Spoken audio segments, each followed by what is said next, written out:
Hey folks, welcome to Free Press Sports with Carlos and Shawn. Carlos, it missed you Sunday after the Tampa Bay Buccaneers got whatever word, adjective you want to use, got beat. How about that by the Detroit Lions 20-6. Dave Burkett had to sit in for you. And I do want to tell you real quickly, and it's nice to see you, by the way. I got a little response, and people were like, oh my God, you actually talked about football. So that's the bar I think we're at today with our regularly scheduled, midweek Free Press Sports with Carlos and Shawn. So I think you can probably meet that bar, but just wanted to give you a little, I thought that was funny. I'll go where you go. What do we talk about then if we're not talking about football after Lions games? Well, you know how Dave is. Slam there? It's a little more. I don't know that it was a slam. Dave's a little more. He's going to break it down a little bit more in a different way. He's just a stat nerd. That's all. Yeah, well, in a position guy, right? So yeah, something like that. Anyway, it's good to have you back. Not have you back, but have you back because I missed you. I missed you on Sunday. I think we broke our string of post game videos there with the Lions, who keep winning, by the way, and are now 5-1 atop the NFC North, tied for the best record in all of football, which is, that's kind of crazy to say. They've won. Yeah, it is. They've won 4 straight by double digits. I think it's the first time they've done that since the 60s. I can't remember the exact year, but they're rolling. And obviously, we're going to talk about the Lions here in the top of the segment and the game and the upcoming game at Baltimore. And then the second segment, we want to get into Jared Goff and just kind of the ball he's playing. And is he getting enough credit, or is he starting to get too much credit? And what does your eye see versus what the numbers say and all that? And then we'll wrap up with a little bit of your favorite sport, college football, Michigan State.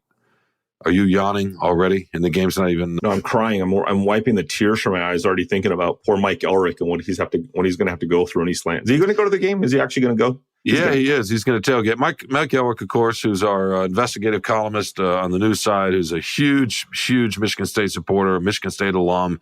If I'm not mistaken, he teaches journalism up there. Oh God. Oh boy, that's a thought for anybody. He's going to next week just be shaking his head and crying in class, probably. Professor Elrick, what about the lesson? I don't care, and it doesn't mean anything.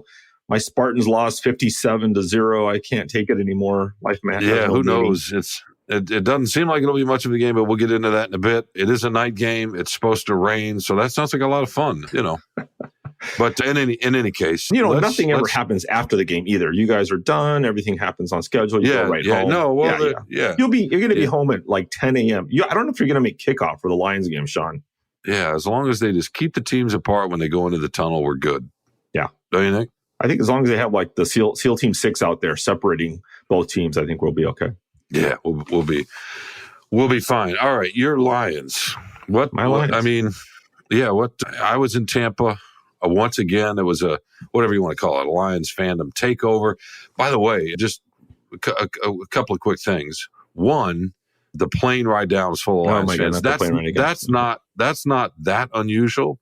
But the flight attendant said, "Go Lions," when she opened right before she opened the boarding door to get off the plane at the gate at the Tampa airport. And I've never been in a plane that loud before. They were erupted in applause. That felt a little bit different. But the other thing was interesting, and I know this has sort of been documented to a degree, but the press box elevator was broken right at the end of the game. So I went down on the ramp with the fans, and amidst all these Lions fans who were chanting as you're circling down the ramp, and just everybody was holding up their cell phones because it was the Sea of Honolulu Blue.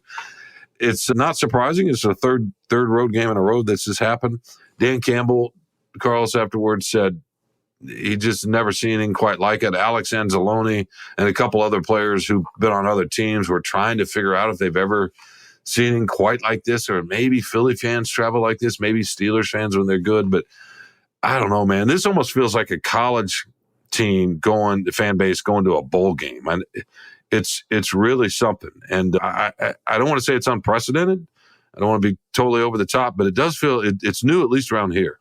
Oh, yeah. And, the one thing I wonder is just, yes, I know that there are people on the plane and everything, but I mean, I think you and Dave said in the post-game video, like a third of the lower bowl was probably Lions fans. How many of those people are transplants, though? I mean, that can't be just people traveling from Detroit. There has to be and that's one thing you and I think we agree with this. Every time we travel or just, go around the country, you always run into Detroit transplants, Michigan transplants, anywhere. I've seen them in Hawaii. I'm sure, you've seen them in exotic places too. And, there's just always some weird connection to Michigan. Somehow you can find it. And I would imagine they're, Florida, pretty big state. People must be, hey, Lions are coming to Tampa. Let's go see them. That's got to be a fair amount, right? Yeah, I mean, I was thinking about that. I'm sure that there are transplants down there. No question, retirees, both. But then how do we explain Kansas City? That's not exactly teaming with Kansas people City. You're going to go to Kansas City. I mean, and even Green Bay a little. People aren't transplanting in. No, maybe people live. I mean, I know there are a lot of transplants in Chicago, and it's easy to get to Green Bay, relatively easy from the west side of the state. So maybe take Green Bay out. But Kansas City was the one that was kind of shocking, right? Yeah, first game of the season. But we'll see. Let's see if they do it in New Orleans, right? I mean, they'll be there. Are they going to do it in Dallas? Maybe not, because that fan base is pretty rabid and probably give their tickets. But in any case, when you got the head coach, when Dan Campbell's thinking about the opposing quarterback, who's the home quarterback, maybe needing to go into the silent cadence because it's too loud and you're at home, that's different. Yeah. It was watching it on TV when Jameson Williams catches that 45-yard pass. It sounded like it was a home game. I mean, there was so much boisterous cheering and celebration in the stands. And I checked with one of the Lions PR guys, Solomon Williams, who does a great job for the Lions. He's one of the PR guys. He was on the field at the time. And he said, yep, it was as loud as you would think it was, just, super loud, like a home game almost. So that's different. That's a lot different. And Tampa's not bad. And you got Baker Mayfield. I mean, they got a lot to root for. It wasn't like this is a nothing team and whatever, I mean. No, they went first place in the division going into the game, right? And they've filled up pretty well over. I mean, it's not the Lions fan base, but in any case, and we don't need to completely rehash the game. Dave and I did that some Sunday, and we're getting closer to the next game than the previous game. But I do want to hear your thoughts on the performance. On they lose David Montgomery, they can't really run the ball. The defensive line is doing a good job in containing, not really necessarily getting to Baker Mayfield, although in fairness, he'd only been sacked, I think, four times maybe coming into the game, so he didn't go down a lot. Anyway, but just your thoughts. And by the way, yeah, you mentioned Jameson Williams, your guy. My guy came through finally. This is the weird thing, and I asked Campbell about it on Monday, and it was like, how are you doing this? It seems like you told Mike, hey, we hear that cliche all the time, right? Next man up, whatever. But they've won without Amon-Ra St. Brown. They've won basically without David Montgomery or Jahmyr Gibbs in this game. They threw Craig Reynolds in there. They obviously relied on more Khalif Raymond and throwing screens and this and that out of the backfield. And he sounded like they may have to do that again this week. I mean, even if Montgomery's okay, he's got a rib injury. Sounds like it's probably like intercostal muscles in his ribs. They're negative X-ray, so there's no, or cartilage, and there's no break. But I can't expect a running back to go full efficiency with a rib injury, 7 days later. So even Campbell said we're probably going to have to rely on the pass game, but it just seems like they roll through injuries. The secondary has been beat up, losing their cornerbacks and their safeties, and it's just Brian Branch. Nothing seems to stop them, and Campbell kind of didn't have a great answer for that, but just his answer was essentially when if you're on the active roster, there's going to be a role for you. You're going to be expected to fulfill that role and contribute. And somehow that message has gotten through this team. And it's not like this team's full of superstars really. And they're finding a way to play, complementary football, not only offense, defense, but within their own units as well, making up for, lack of manpower. And you watch, I spent some time on, because there was a late kickoff. It was a late kickoff on for the Lions. I would watch some of the other games, and I watched some of the Eagles game and some of the the other team that's right there with them is the 49ers game. And they don't, the 49ers game was a little bit different, but you don't see that complementary football played as well, I think, with other teams. And that's what's different about this team. It's not like they have all pros at every position, but they're just getting a lot of meaningful contributions, smart football from all over the roster. That adds up to winning, more than having just Aaron Donald running out there and trying to take over a game, having a few stars here and there. They have some stars, but I don't know, Shawn, it's weird. Don't you think it's hard to explain how they're doing this, but it's working. Well, one thing Dan Campbell did say, I was not there yesterday, but I did see the transcript, and I don't know if this was to your question or not, but didn't he mention Brad Holmes? Yeah, he's always got to mention. There's a rule. Anytime you ask Brad Holmes about why is this working or vice versa, they have to mention each other. It's like it's a diss if they don't. So yeah, but it's true, right? I mean, but sure. It's true. I mean, when he's how are you doing this? You losing guys? Well, my general manager is not too bad at identifying talent, and he's built a pretty good roster. And it's funny we talk about the lack of stars or very few stars, and you're right. Stars and not a lot of depth, or not a balanced roster doesn't do maybe what's happening now. I think that what they've got, though, are some players that we don't think of as stars playing like borderline stars, right? I mean, Alex Anzalone comes to mind. He played his best game, arguably, of his career. He certainly of the season. He's been playing really, really well this season. He moved positions. It's freed him up a lot better. He's just kind of going after. Too. He had a good season last year. He did. No, he had a good season last year. And then a second year, he played much better last year. And this year is playing even better. And now he's taking it to an even different level. And he was talking about that after the game, just it's a combination of the position switch, the experience. And he also said, frankly, we've got some pieces that we were missing, I mean, he's surrounded by better players or players that are better who have improved because they're young. Derek Barnes, right? He's not an all-pro, but he's playing good football. Yeah, he's a good linebacker. The cornerbacks are Cam Sutton has quietly had, I think, a really big contribution. He was not here a year ago, right, at cornerback. Jared Jacobs, you can quibble with maybe his coverage some, but he's shown a knack for making some plays. Jack Campbell still got a ways to go, but he shows up here and there at the other linebacker spot. You're right. They're replacing Kirby Joseph is a talented young player, and he's going to make mistakes. He bid on a Baker Mayfield move early in the game and let Mike Evans get way behind him. And should have been a touchdown. It would have been a touchdown if not for Isaiah Buggs tipping the pass at the line of scrimmage. But that's the thing, they're making those kind of plays. And speaking of Buggs, he was benched. He comes back. He's a contributor. That's the other thing they've got. And they're still missing a couple of guys up there. One in particular I think can end up being a really good player is Josh Pascal. But there's depth there too, right? The Acquire brothers too. They were dealing with injuries and they've been back and they rotate them through the defensive line. That really helps. Kaminsky's not a star, but he's a solid player. Lee McNeil is not a star, but he's a good player, right? He's a very good player. Run stuffer. Exactly. No, he does a lot of stuff, and this is a game where Aiden Hutchinson didn't have his best game. He wasn't his most productive or effective in this game, but they didn't need that from him in this game. They got around it. No, they did. And Mayfield can get out and scramble, but yeah, just those are just to me a lot of examples of Josh Reynolds. I don't know if you mentioned him or not, but another guy. Yeah, he's turned into he's not a star, but he's turned into a good receiver who has a knack for making very, very timely catches or getting open at the right spot when they need to loosen stuff up or they need a third down converted. He did that at Kansas City.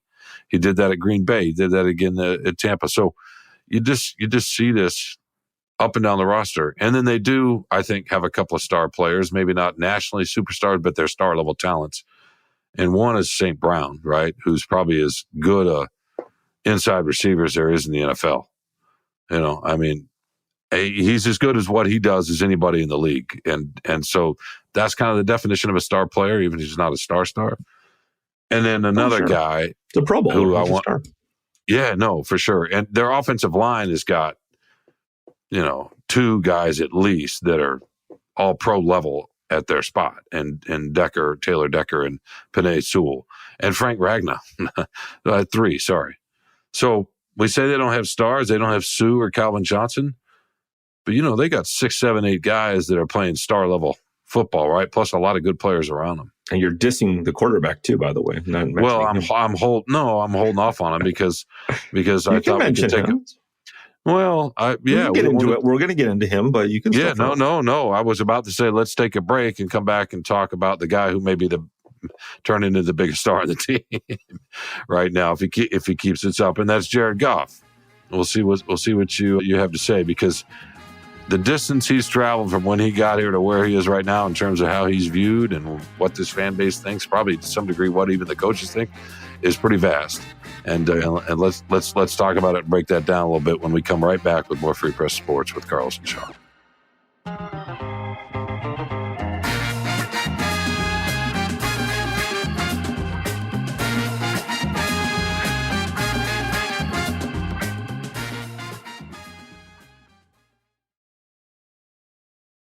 Welcome back to Free Press Sports with Carlos and Shawn. Carlos, Jared Goff, is he for real? And how do we describe him? Because let me just throw this out real quick. I know you love numbers.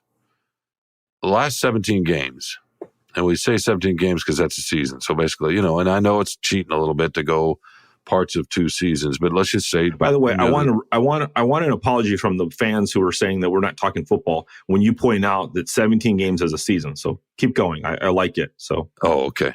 So 17 games, he's thrown for more than 4,500 yards, 4,400 yards, somewhere in there. I want to say 29 touchdowns against 4 interceptions, and he's completed almost 70% of his passes, like 68, whatever. I mean, it's a ridiculous number. What kind of numbers? And by the way, they're 13-4 in those 17 games, which is the stat that most fans like to, hold against or use to prop up a quarterback. Unless you have an agenda, then you can say, he's a system quarterback, he's a game manager, or whatever. See, these are some of the labels Goff has had. How would you describe him? What do we say about him right now? Last little tidbit, you may have heard this. Dan Campbell said, we decided to put the ball in his hands. That's how we were going to have to win the game, was him. And he did it. He threw, he was like 30, I can't remember the exact percentage of completion, but it was, again, 70%. He threw for 350 yards, 353 yards, 2 touches, no picks. Well, he threw 44 passes, I want to say. More stats? You want some more numbers in there? No, but that's what he did. What's his passer rating? What is? Okay. Yeah, no, I don't have his passer rating. No, the easy way to describe Jared Goff is very simple. One easy description: he's a rich man's Ryan Fitzpatrick. That's how I describe Jared Goff. So, yeah, he's. You know what? That's Goff funny. is such an interesting guy because every week, for those of us who show up on Wednesdays and talk to him, Shawn, they're located at 222 Republic Drive, Allen Park, Michigan. For those of us who show up and actually talk to him, of course, Dave Burkett right now is angry because I don't show up all the time either. But we always ask him, as you said, I mean, he's basically a season's worth of excellent MVP level numbers. We always ask him, hey, are you getting enough respect? Because that's always been the arc of his career has been number 1 overall pick. Was he drafted too high? He was okay with the Rams. He got them to a Super Bowl, but was it Sean McVay? And then he fell into disfavor and they threw him out with the garbage and gave him away, whatever, for Stafford. And so that's always been the thing, is who is Jared Goff? And now that he's playing well, we're asked, that's always the question he faces is, are you getting enough respect? Do you think that you're showing your critics? And his answer is always, I don't care. Of course he cares, but he always says, I don't care. It doesn't matter. I don't pay attention to it. He does. I mean, he knows. The most telling thing was what I'm referencing is, after I think it was the Green Bay game, right? And Ryan Fitz Sunday night game, and Ryan Fitzpatrick's on the TV panel, and he had called him a poor man's Matt Ryan. And that somehow magically got back to Goff. And so he hears, he's very aware of criticism. Almost all players are. So I think it does motivate him. I think he's getting, he won't admit it, but he's getting a charge out of proving people wrong, and that he can play at an MVP level. And I think what you're saying is, citing all the nerd stats, forget that. If you just watch him play, the decisions he makes. In fact, it might have been I think it was Baker Mayfield. I was watching one series where Goff he used his eyes to deceive the defensive backs to make him think he was going more to his left, to the sideline, to whoever the receiver was. And then he threw kind of more in the middle of the field, someone cutting across. And you could see the secondary, the two guys, the safety and the cornerback, bit. They moved to their right. He threw to their left. So it was an easier catch. Mayfield, on a similar play later in the game, looked exactly where he was throwing to Mike Evans. And it was I don't remember if it was a pick or not, but it was broken up. And you saw that a lot in that game where the Lions secondary was able to read the play, I think, because Mayfield probably wasn't using his eyes as well as Goff did. And this is a famous thing. Really good quarterback. Stafford has done this. There's famous stuff of him not even looking where he's throwing, using his peripheral vision to complete a pass. Mahomes, so I think that's the thing with Goff. He's playing at a statistically high level, but he's also just playing, if you watch him, a very efficient, not making stupid mistakes. The Jalen Hurts interception at the end of the Eagles game cost them. He didn't have to make that play. I don't think Goff would make that play. And as much criticism as the Lions got, I'm not going to talk much more, but just for that last play in Green Bay where I think he checked down and he didn't have, people were kind of complaining about it. It was, I think with Goff, it's always safer living is better living. And I think he accepts that. He's not trying to make the hero throw and all that. And and Campbell says it all the time. All we ask him is, you don't have to do everything. He said it numerous times last season, this season. You don't have to win the game first. Just be a good quarterback. Do what we were asking you to do, and that's what he does. It works in a way. He's a system quarterback that way, but he also plays very well within that system. So it's working both ways: the coaching, the game plan, Ben Johnson, and Goff himself. I mean, it's exactly what you want. So you can't give him any more credit, even though he doesn't care. Right? No, he. It's funny. Campbell said we don't ask him to do that, but they did on Sunday, right? And they did. They asked him to win the game Sunday, right? Do what we ask you to do, and sometimes it's you got to make a play here. You got to march down the field. You got to make a first down here and close them out. That's it's not that we don't ask you to we're just throw check downs. That's not a game manager. It's like sometimes move the ball. Be careful. Can't get it here. It's okay. We'll punt it. We're okay. But sometimes it's you gotta make a play. And you gotta but he's doing what sometimes a good example, right? Winning the game, helping close it out. Huge. It is. I just feel like it's interesting when you say game manager. He throws way too nice a ball to call him a game manager. You can quibble with you can quibble with his arm, let's just say his arm talent. How about that? Forget the fact whether it's a pretty ball or not. It happens to be beautiful, but and I don't say parabola. I think it's fun to watch when somebody throws a really nice ball. It's a satisfying thing to watch the body. It's like a pitcher who has a certain kind of form, right? And the way they throw or Tim whatever. Wakefield, Man, I wasn't really thinking of Tim Wakefield, but in any case, let's just say arm talent. He's got really nice arm talent, but he doesn't have. He can't get on his knees and throw it, 50 yards on a, 3 yards above the, right? No, but that's exactly. But that's part of his story. That's part of the perception of him is that he's gotten really nice arm talent, but it's not the arm talent that, Mahomes and Allen and Justin Herbert and these kind of guys have. So, but what makes a great quarterback, and this is going to sound almost blasphemous, and I hate to even say this because I don't want it taken out of context. But let's just say too, I think sometimes we judge quarterbacks also in the way they carry themselves and their body type. Yes, and how they move, like how they run, how they move in the pocket, what they look like when they get outside of the pocket. Goff looks slow.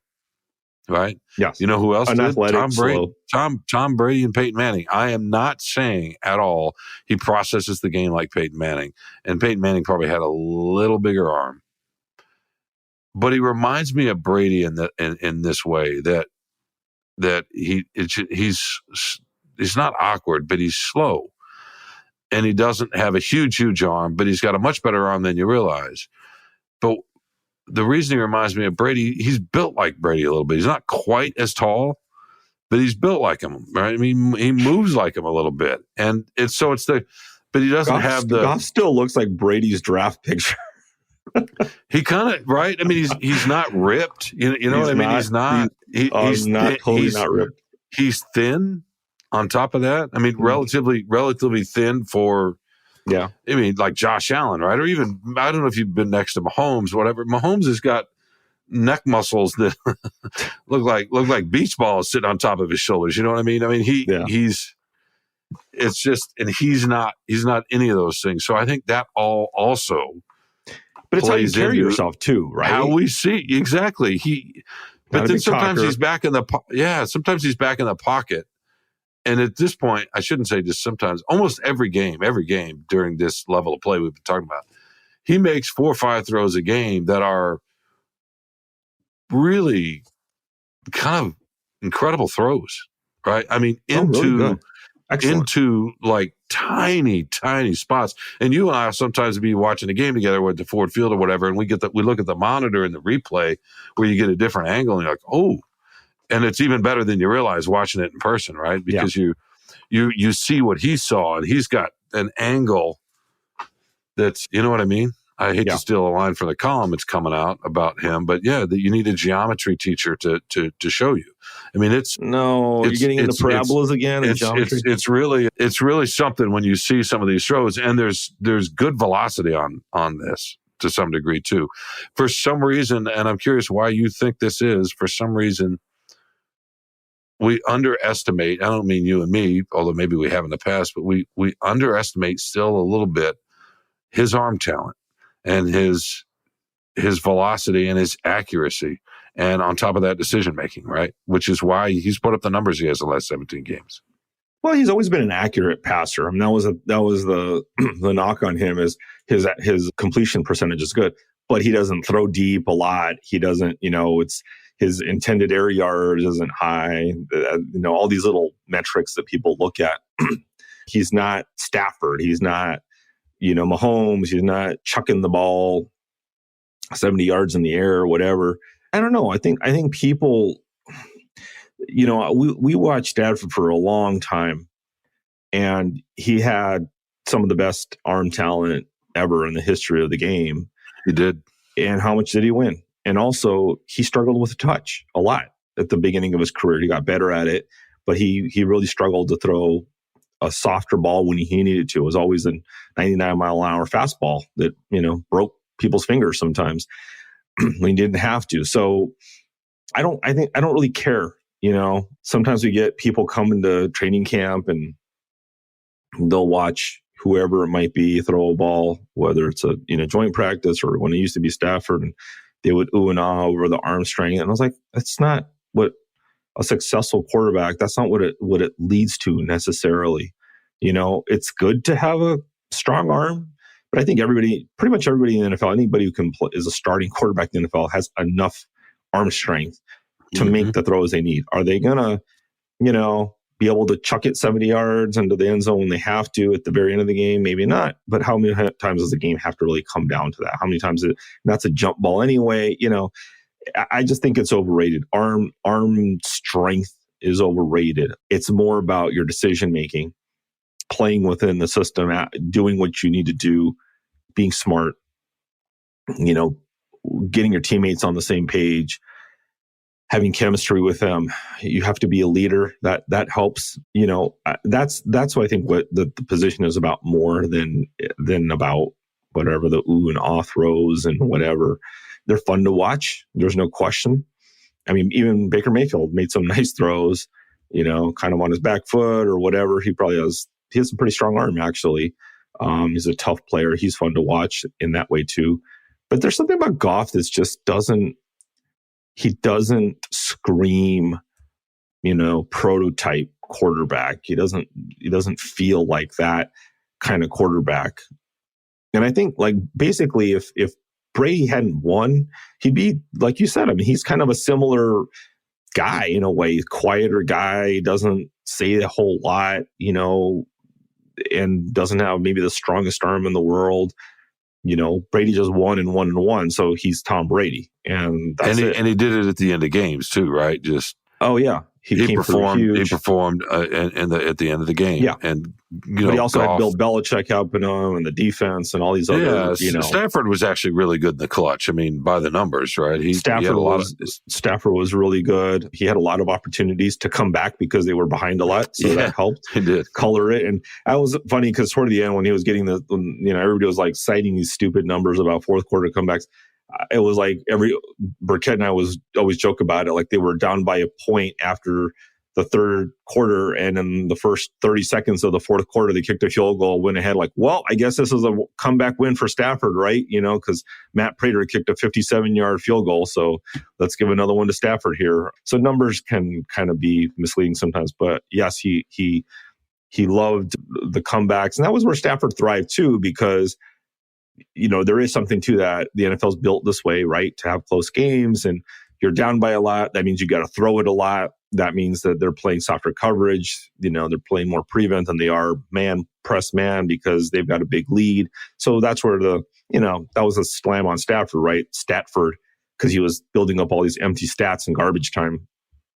So you can't just look at numbers, I think, in a vacuum. But Goff, he's that's a part with the NFL. Part of the problem sometimes is you get rewarded on numbers, and defensive linemen. You have to have sacks, and defensive backs often have to have interceptions, and all these. You got to have numbers you can point to. And Goff, I don't know if he's gonna. I think he's the old MVP. Numbers, basically it's touchdowns against interceptions. And right now he's probably on a pretty good pace if he keeps that pace up to be in that conversation. But it also goes with winning. And I hope that people who vote look at what he's doing to help that team win. And when he's doing it without a run game all the time, without his best receiver some of the time, bringing along Jameson Williams, all these little things, making Josh Reynolds really good, getting a lot out of a rookie tight end, that kind of stuff. That's a lot of that is on the quarterback. So he deserves as much credit as you can give him right now.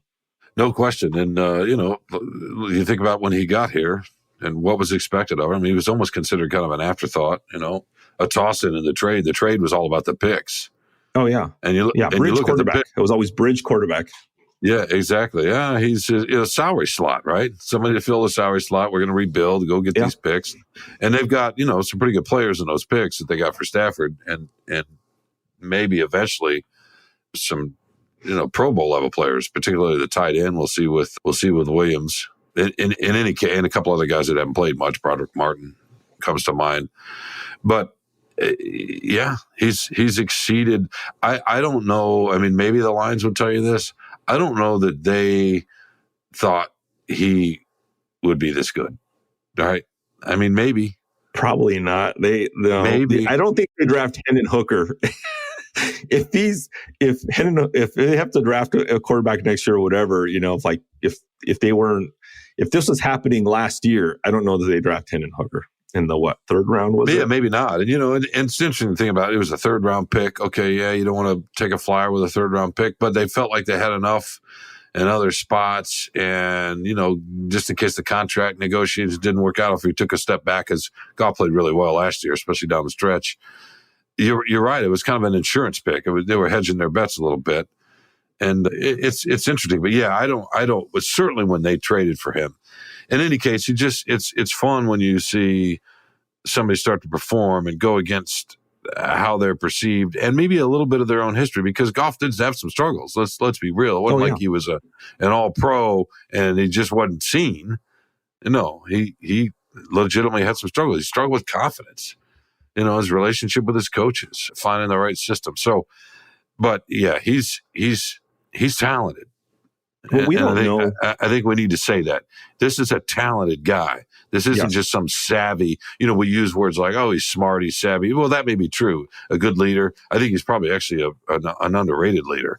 You see the way that the guys talk about him and react to him. But let's just say he's talented, right? Yeah. You got to be. I mean, you have to be talented to play in the NFL. There's just no way. If you're a starting quarterback, you got to have talent. And I think the frustration in LA was that Sean McVay wanted him to take that next step, to take over the offense, essentially, to not have to rely on McVay telling him every single thing and play action, right? And a strong run game, right? A strong run game definitely helped. But I think he needed him to take that step. And that's what Stafford gave McVay. Was Stafford's a really smart guy. And that's what he's complimented on since he's been there. Stafford doesn't have to be spoon-fed everything. He doesn't have to be, So I don't know if that was, I think that was a frustration with Goff with McVay is, that he felt he'd hit a ceiling. Like, I'm only going to get so much out of this guy. You're talented, but within my system, you've got to make decisions here and take control of the offense at certain times. And I don't know. The question is, what's going to happen? Because when Ben Johnson leaves, there's obviously the truth is that we have found out that Goff does have talent. He has ability. He can make a lot of great plays, the right plays. But is that a lot of that because he's playing within Ben Johnson's system? He has the coach that he needs. And if they don't find a suitable replacement that works well with Goff, will that continue? Or if you get another, Anthony Lynn mistake, which I don't think would happen again, but I think Goff would have a lot of input in who the next offensive coordinator would be. But I think you can't discount that part of it. Certainly, though, Goff has proved that with the right coach, he can be as good as just about anybody in the league. So he's playing as well as anybody in the league right now, right? I mean, absolutely. He really is. He's playing at kind of an MVP level, which is crazy to hear that come out of your mouth. But he is. He's playing at an MVP level. He really is. And obviously Ben Johnson's got a lot to do with it, and they've connected in his designs and so on and so forth. But let's also be real. I mean, that offensive line is a big part of this too, because of his lack of mobility. He's, right. I mean, Brady struggled in the years that he didn't get the same kind of protection. He didn't drop off like Goff maybe did in LA, but I think that's a big part of his success too. He's also got an incredible outlet as a receiver, a third down receiver, right? I mean, Amon-Ra St. Brown is, on the other hand, they've won without him a couple of games. Yes, but that's the thing. If you ask any NFL fan, right, who's not in Michigan, or let's say outside of the NFC North, any football fan, like, who's Goff throwing to? They don't know. They might know Amon-Ra St. Brown. Maybe. Yeah. They won't know how to pronounce it, but that guy, the St. Brown guy, I think, whatever. And that's it. They'll eventually know Laporta, right? Not really a rookie tight end. No, they'll eventually, if he keeps this up, they'll know Laporta. Eventually, but right now, if you just like know all the best tight ends in the league, right? So, yeah, I mean, David Montgomery, not a superstar. There are no superstars. I mean, Amon-Ra, he Pro Bowl last year. He's at the beginning of that journey, but there are no superstars on the offense right now. So, how are they doing it? And he's the closest thing. He's the closest thing. He's the closest thing, but you don't have a Travis Kelce, you don't even have a Mike Evans. You don't have it's just it's probably baffling to a lot of people. And then you go to defense and they probably know Aiden Hutchinson. Maybe that's it. Aiden Hutchinson and that's pretty much it. They don't know Alex Anzalone. They don't know Brian Branch. They don't know Lee McNeil.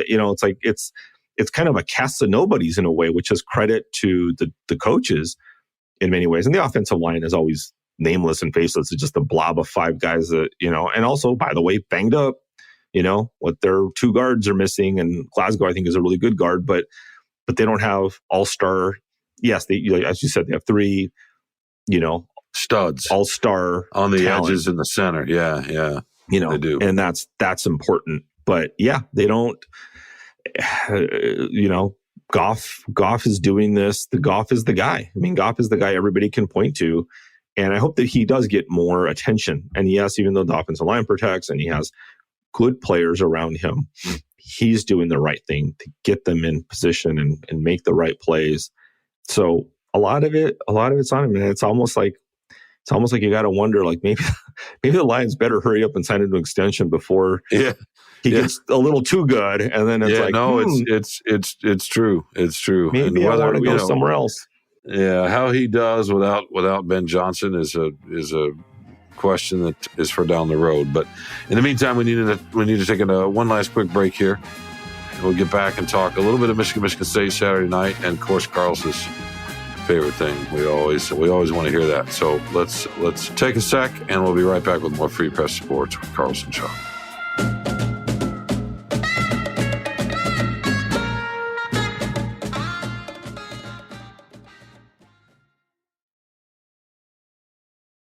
Welcome back to Free Press Sports with Carlos and Shawn. We need to talk about this college football game Saturday night, Carlos, I guess, because it's on the schedule and it's a rivalry, and these fan bases, at least on the football side, have not enjoyed each other. How about that? The last several years. So maybe it's just we're performing a civic duty here, right? By talking about it, because I really don't want to talk about this game. Do you? You don't want the game to be played. Last year you were saying we need to take a break here. This game has gotten way too fascinating. Let's cool down. That was Graham Couch. Don't conflate another guy. You talked about maybe we need to not have this game. We need to take a break. No, I never wrote that we needed to take a break. I didn't like the. Yeah, I think the responses from the fan bases have gotten a little.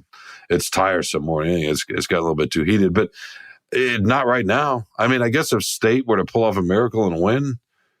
Yeah, we would see, but I think Michigan wins by 5-6 touchdowns. If they do, I don't think Michigan fans are even going to trash talk that much, right? Oh my God! What does it mean? Wait, you live in Ann Arbor, and you don't think Michigan fans are going to trash talk that much? Not that much. No, they handled them last year. They're not that good. It's not going to. I mean, of course, they don't want to lose to Spartans, but no, they're not going to say too much. It's not. It's funny. I was talking with Elwick earlier, and he got all these extra tickets, and he can't sell them. Or if he does, he's selling them at face value. There's just not. And he was trying to give them to Michigan fans. They're like, they're just not. Yeah, the buzz isn't there. Nobody's looking forward to this game. Not really. Maybe Michigan a little bit to rub it into their rival, but yeah. I mean, have we done a single story yet in our paper this week? So far about it, I mean, that's unheard of. Usually, got news side involved. That is the difference. But yeah, I'll let Tony Garcia know and Reiner Saban that you're reading their copy and very carefully. But yeah, we've been writing a little bit about it. Freep.com.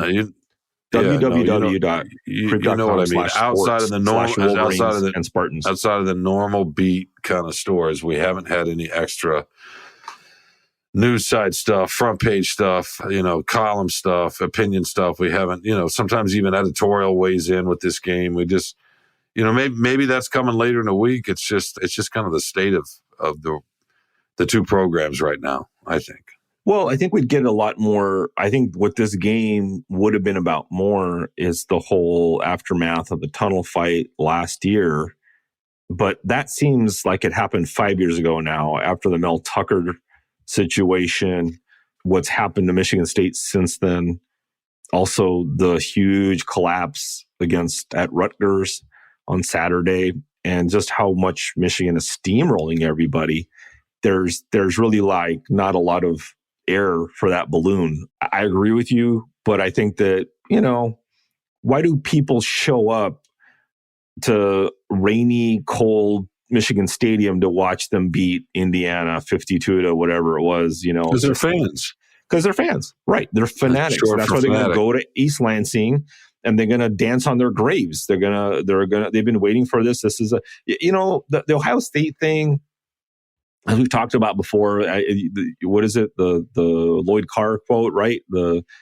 What's that quote that you love about you? Oh, Gary Moeller. That's Gary Moeller. I'm sorry. What's his favorite? What was a quote you liked to? Well, the paraphrase here is that it feels more fun, it's more enjoyable, it's more thrilling to beat Ohio State, but it's more painful to lose to Michigan State, right? Exactly. So exactly. And that's the thing. So they'll win, they'll beat Michigan State, and it'll be fine. But yeah, I can understand it. I mean, it's you get this game once a year, and also I think there's a certain joy in beating people in their own house. Just going up there and just snatching their souls from them. I think that if you're a big fan, I mean, just go the other way, right? Mike Elrick. I know Mike Elrick. Imagine if this was playing out the other way, where Spartans were the dominating behemoth. Well, they were not that long ago. Kind of, but they won 8 and 9. They won 8 out of 9. That's but I mean, good. just on the national landscape, like if State was rolling, which they were under D'Antonio that year, a couple of years, but it was, if it was the other way around, of course, you think Mike Ulrich wouldn't want to, take over the big house, and they wouldn't be dancing on the for sure, block but M. It's a little different though. Michigan feels like, here's the difference. Michigan feels like it's expected. They kind of look down. So when you're in that spot, that's why it doesn't mean as much to win. That's why it's more painful to lose. That's why Gary Moeller said what he said. Michigan State, when they were rolling, at least through Michigan, I mean, 8 and 9 is, I want to say it was 8 and 9, maybe it was 8 and 10, but either way, that's pretty dominant. I think it was the most dominant stretch State has had over Michigan since ever, or maybe since the 60s when State was competing for national titles. But they will always want to crush Michigan, because they're the bullies, right? They're the arrogant asses. So younger sibling? Was it your younger sibling? Yeah, exactly. little brother. Yeah, so it's expected. So yeah, they'll enjoy the win. It'll be fine, but it would be nothing if like what Michigan State would enjoy if they somehow won. It's just that's true, but I still think there's going to be people going to be just loving this. The true Michigan fans will just always love to beat up and what? Extinguish whatever little bit of pride they have left, right? Yeah, for sure. Yes, and it's the Schadenfreude, right? You love people's misery and enjoying it, and there's been so much that's gone wrong with Michigan State's program and the school and athletics, and the Michigan fans are probably going to be happy to kind of be part of that and enjoy it, and hopefully in a very non-toxic way, let's say. But I think they'll enjoy doing it and going up there, and hopefully it's a clean game, and you don't have to stay there until 4 a.m. or whatever, writing about post-game shenanigans. But I think the weather's going to be okay, maybe, so it shouldn't be too bad. I think people will be a nice turnout. Well, maybe Lions fans will take over the stadium. What do you think? Yeah, that's funny. Elric was saying I was just going to go up there to write about Lions fans. I'm like, dude, everybody in that stadium is a Lions fan. Unless they're a Michigan student that's from, or maybe a Michigan State student. Michigan State gets some out-of-state students too. But, I guess if they're from New Jersey and they grew up Giants fans or whatever, they're from California and they like the 49ers. But yeah, for the most part, it'll be Lions fans. All right, it's time to talk about your favorite thing. It's that time of the show. My favorite thing, Shawn, was going to a little-known place. You may have heard of it. I think you've been there. No, don't say it, because this is my favorite thing, too. I can't believe it. Oh, well. This is my favorite thing, is going to Little Caesars Arena for the Red Wings home opener, last Saturday, I guess it was, when you were probably out in Tampa, living high in the hog on the company's expense, in Tampa, getting ready for the Lions game. So hanging out with friends and family. Beans and rice.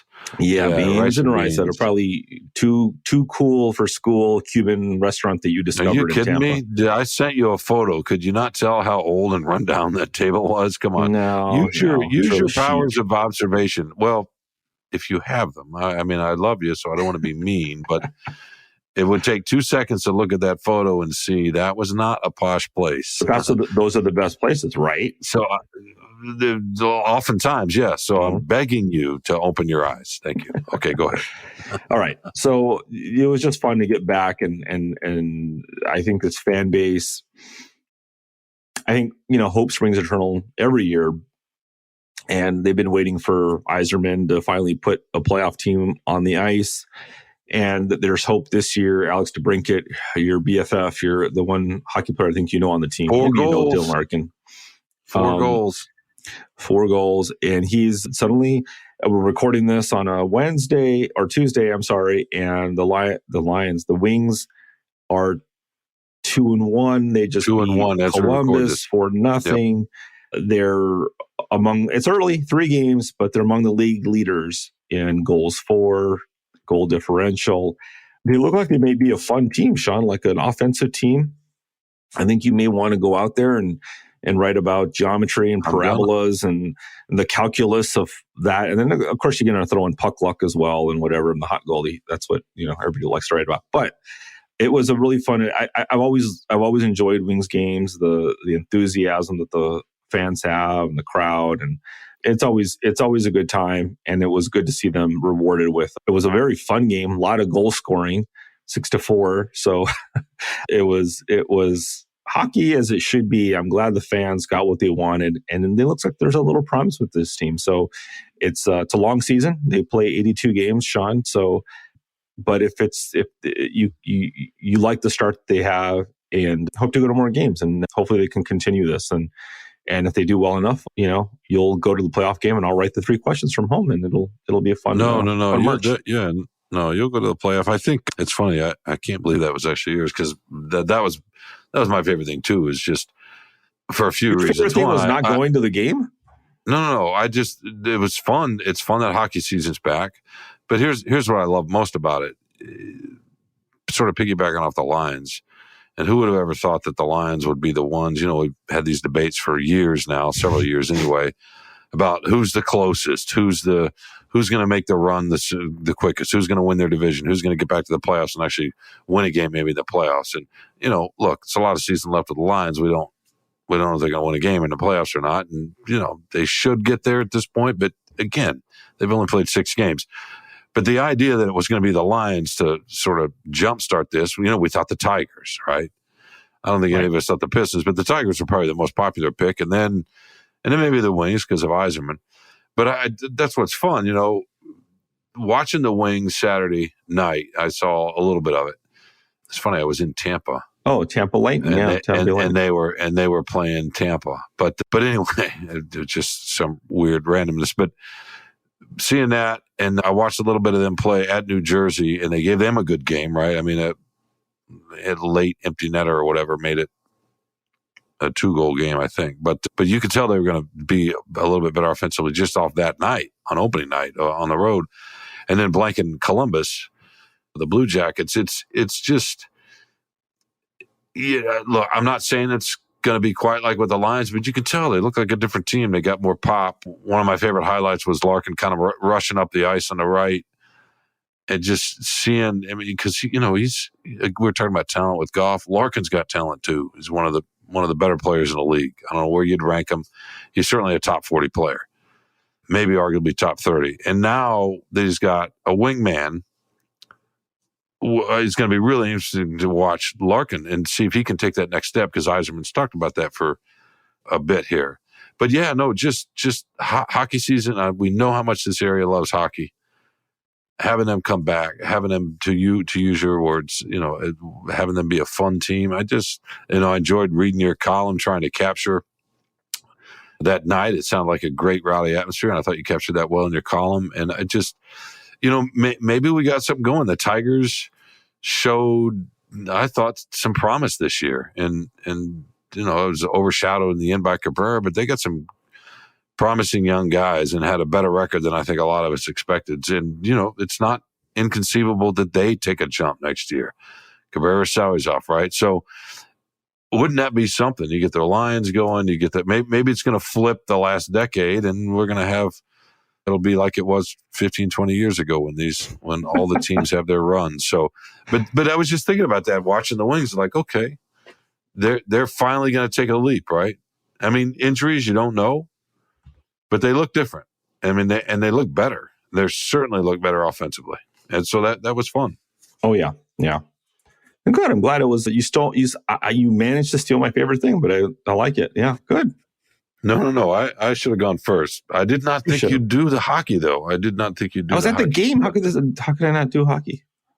Well, no, we don't normally make our games our favorite things. I guess sometimes we do. Well, I'm a hockey fan, so there was a good chance. I know, and you actually described hockey a little bit. I was very proud of you. I really enjoyed it. I was like, I try to mix it in. He actually likes sports. He's actually writing about sports. This is awesome. It was very enjoyable. So you just, that was your burner account when you told Burkett or whatever that you guys didn't talk enough football. You're glad that, or whoever the fan was that said they were glad you talked football. It's probably just no. They were just like, oh, you guys actually talked about football. They were being sarcastic. So.